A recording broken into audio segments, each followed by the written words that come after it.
லதா தனக்கு குழந்தையெல்லாம் ரொம்ப வருத்தப்படுறாங்க. அதனால நாங்க ஒரு குழந்தைய சீவியரா எடுத்துக்கலாம்னு இருக்கோம். அனாத ஆசிரமத்துல இருந்து அப்படி ஏதாவது குழந்தை கிடைக்குமான்னு பேப்பர் விளம்பரம் கொடுத்தாரு. இப்பவே கொடுத்துருங்க. லதா ரொம்ப நேரமா கேட்ட கையில வச்சிட்டு இருக்கேன். இன்னும் டைம் ஆகலையே. டைம் ஆச்சு. உங்க கடிகாரம் ஃபாஸ்ட். ஆனா ஒரு ரூபா தானே ஃபாஸ்ட். சரி போன போகுது.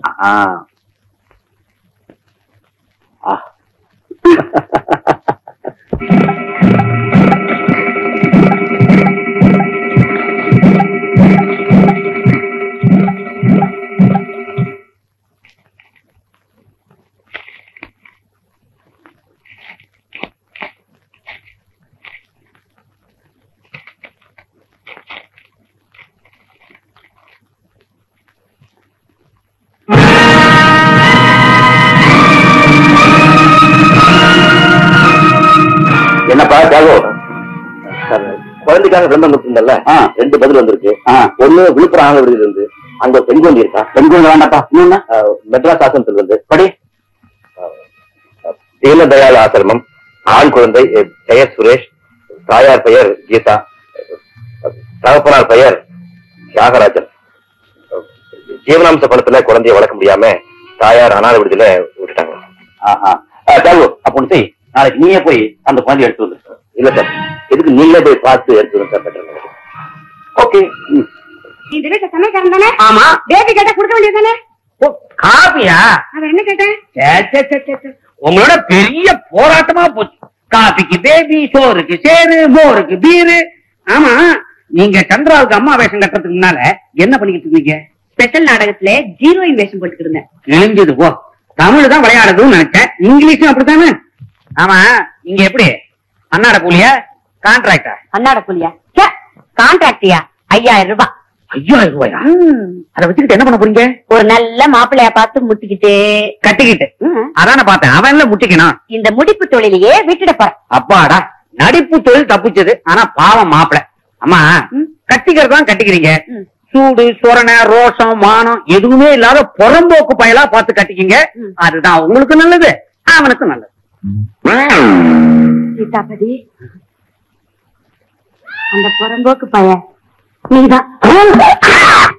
ஏமா, இவ்வளவு அழகான குழந்தைய கொண்டு போய் அனாதாசிரமத்துல விட்டுட்டு உன்னால எப்படி இவ்வளவு நாளுக்கு இருக்க முடிஞ்சது? என்ன என்னமா பண்ண சொல்றீங்க? நான் பெற்ற குழந்தைதான். என் நிலைமை அப்படி ஆயிடுச்சு. இது உன் குழந்தையா? ஆமா. நீ பெற்ற குழந்தையா? ஐயோ ஐயோ, ஏமாத்திட்டாங்களே ஏமாத்திட்டாங்களே. ஐயோ அத்தா அத்தா அப்பா, பெரிய மனுஷனே என்னடா சொல்ற? இல்ல நாம கேக்குறது பெரிய மனுஷனா ஏத்த சொல்ற? அப்பாவியான என்ன அநியாயமா ஏமாத்திட்டியே? நான் உன்னை ஏமாத்தினேனா? சந்திரா தியாகுடைய பொண்டாட்டி இல்லைன்னு சொல்றது ரேட்டு பேசுனேன். ஆமா, அதுக்கு என்ன இப்ப சந்திராக்கு ஒரு குழந்தை இருக்கு. இந்த குழந்தை விஷயம் தியாகத்துக்கு தெரியாம இருக்கணும் இல்ல? ஆமா, அத நான் கண்டுக்காம இருக்கணும்னா பழைய ரேட் நமக்கு ஒத்து வராது. என்ன இப்ப ரேட்டை ஏத்திட்டியா? ஆமா, அவளுக்கு முறை மாப்பிள்ளையா நடிக்கணும், 5 லட்சம். இந்த குழந்தை விஷயம் வெளியே தெரியாம இருக்கணும், மேல 2, மொத்தம் 7. செருப்பால் அடிப்பட்டா பரவா. நீங்க ஏதாவது வேணாலும் அடிங்க அர்த்தம். ஆனா பணத்தை மட்டும் கொடுத்துருங்க. கொடுக்கலன்னா தியாகிட்ட போய் விஷயத்த சொல்லுவேன். தாமா, தியாகு வந்து உங்ககிட்ட விஷயத்த கேட்பான். தாமா தாமா. அப்புறம் 2 பேரும் ரீ ரெக்கார்டிங் மியூசிக்கோட பிரிஞ்சு போவாங்க. குழந்தை அம்போன்னு அனாத ஆசிரமத்துல போய் சேரும். நீங்க சோகமா உக்காந்துருக்கீங்க. எப்படி வசதி? ஆல்ரைட், நீ கேட்ட பணத்தை கொடுத்து தொலைக்க. அத்தான், ரத்த கொதிப்பு ஏறி இருக்கும், நீங்க உடம்ப பாத்துங்க.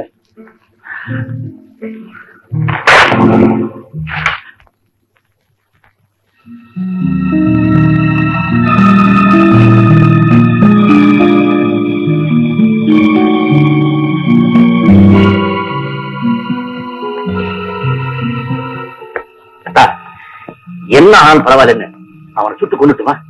கொல்லணும்னு தீர்மானிச்சா துப்பாக்கி என் கையில கொடுங்க, நான் சுட்டுறேன். குற்றத்துக்கான தண்டனையை நான் அனுபவிக்கிறேங்க. நீங்க ரொம்ப மன கஷ்டத்துல இருக்கீங்க, என்னால உங்களுக்கு எதுவுமே செய்ய முடியல.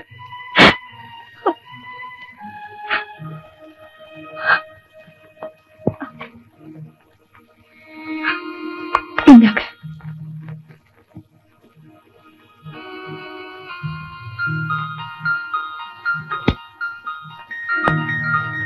எனக்காக நீங்க படுற அவஸ்தையை பார்க்க என்னால முடியல.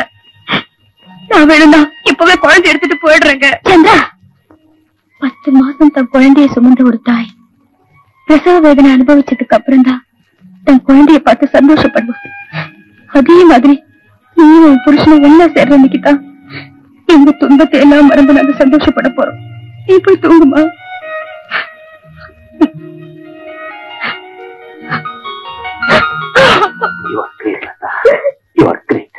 சமையல் எல்லாம் ரெடியா? இதோ மண்ணெண்ண, இதோ டீ போட்டு இத பய மேல ஊத்தி டீ குளிக்க வச்சிருவோம். எப்பா சாராயா தெனாவட்ட பாத்தியா? ஏன்பா ஜெயசீலா சார் படாத பாடுபட்டு பிரிஞ்சிருக்கிற புருஷன் கொஞ்சாதையும் ஒண்ணு சேர்த்து வைக்க பாக்குறாரு. நீ எரியிற வீட்டுல புடுங்குறதுல அவங்க சில்லற சம்பாதிக்கிறியே. நாங்க ஒரு முடிவுக்கு வந்துட்டோம். என்ன முடிவு? டீ குடிக்கிறதுதான். டீ குடிக்கிறது பாவிக்கலாம். சந்திராவையும் ஜாகியும் இருக்கிறாதீங்க. அவங்க வச்சு சம்பாதிக்கணும் நான் பிளான் பண்ணி இருக்கேன். போகும்போது கவனிச்சுட்டு போறேன். மூஞ்சி முகர கட்டே பாரு. டீ குடிக்கிறது அவங்களுக்கு இல்ல, உனக்கு தான்.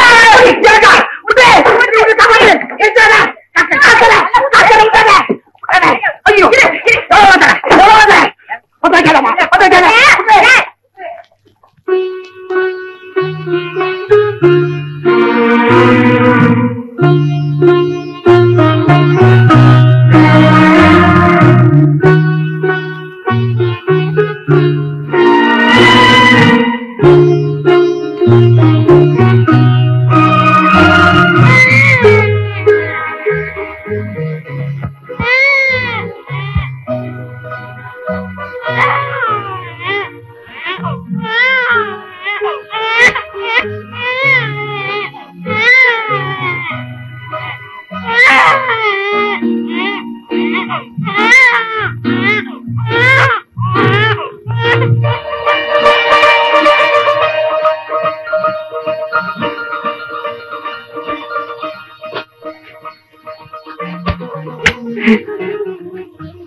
என்ன காலங்காலத்துல எல்லாரும் சீரியஸா யோசனை பண்ணிட்டு இருக்கீங்க? ஒண்ணு இல்லப்பா, குழந்தைக்கு பேர் வச்சுக்கிட்டு இருக்கோம். பேர் வச்சுக்கிட்டு இருக்கோம். தத்து எடுக்கிறதுக்கு முன்னாடி குழந்தைக்கு பேர் வைக்கணுமா? என்ன பேர் வைக்கிறது தெரியாம முடிச்சிட்டு இருக்கோம். பையனை தத்து எடுக்கிறதுனால சுனில் தத்துன்னு பேர் வச்சா அது நல்லா இல்ல. ராவணன் வைக்கலாம். சரி, சரவணன் வைக்கலாங்க. முருகன் பேரு அழகா இருக்கும். அதத்தான் நானும் சொல்ல வந்தேன். Good name. சரவணனே வச்சிருவோம். சரவணா. சரவணு. சரி சரி, நான் அடுத்த சடங்கு ஏற்பாடு பண்றேன். என்ன சார் சடங்குது? அதெல்லாம் கேரளா டைப். நீளமான இரும்பு கம்பி எடுத்து நெருப்புல பழுக்க காய்ச்சி குழந்தைய குப்புறப்படுத்த வச்சு அது முதுகுல நீளமா சூடு போடுவாங்க. பெத்த தாய் தகப்பனுக்கும் குழந்தைக்கு இருக்கிற உறவு பாசம் பந்தம் எல்லாம் அறுந்து போச்சுங்கிறதுக்கு அடையாளமா இந்த நீள கோடு. அவ்வளவுதான். பைத்தியக்காரத்தனம். பச்சை குழந்தை அவ்வளவு சூடு தாங்க மாட்டேன். தாங்குமோ தாங்காதோ இது ஒரு சம்பிரதாயம். இல்லைன்னா தத்து எடுக்கிறது முறைப்படி செல்லாது. இப்படி ஒரு காட்டு முன்னாடி தரமான பழக்கத்தை நான் கேள்விப்பட்டது. கேரளாவுல குழந்தைய கேட்டா கூட சொல்லும், தத்து கொடுக்க தாயோ தகப்பனும் இல்லைன்னா குழந்தை முதுகுல கூடு போட்டு தத்து எடுத்துக்கிறது தான் முறை. சீதாவிதே குழந்தை திருப்பி போடு.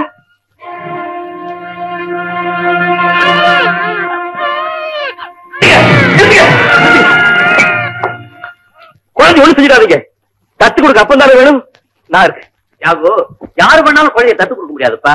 ஒன்னும் பெத்த தகப்பனா இருக்கணும், இல்ல தாயா இருக்கணும். இந்த குழந்தைக்கு 2 பேர் இல்லாத போது சூடு போட்டு தானே எடுத்துக்கணும்.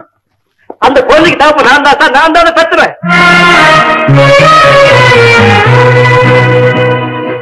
இந்த குழந்தைக்கு நீ தகப்பனா?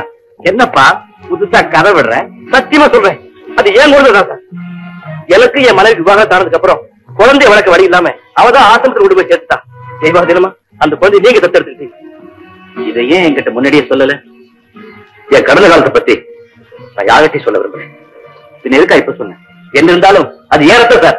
சம்பிரதாய தடங்கள் சொல்லி இறக்கமே இல்லாம அந்த குழந்தை முதல்ல கூடு போட என்னால தாங்க முடியல. அதனாலதான் சொல்றேன். எதுக்காக மனைவியை டைவர்ஸ் பண்ண? அது ஒரு வெட்கக்கேடான விஷயம். லட்சக்கணக்கான பேர் படிக்கிற ஒரு பத்திரிகைக்கு நிர்வாணமா போஸ்ட் கொடுத்தா சார். ஏன் அப்படி செஞ்ச? உயிருக்கு போராடிட்டு இருந்த தங்கச்சி காப்பாத்துறதுக்காக நான் ஒரு காரணம் சொன்னா அதை என்னால ஏத்துக்க முடியல.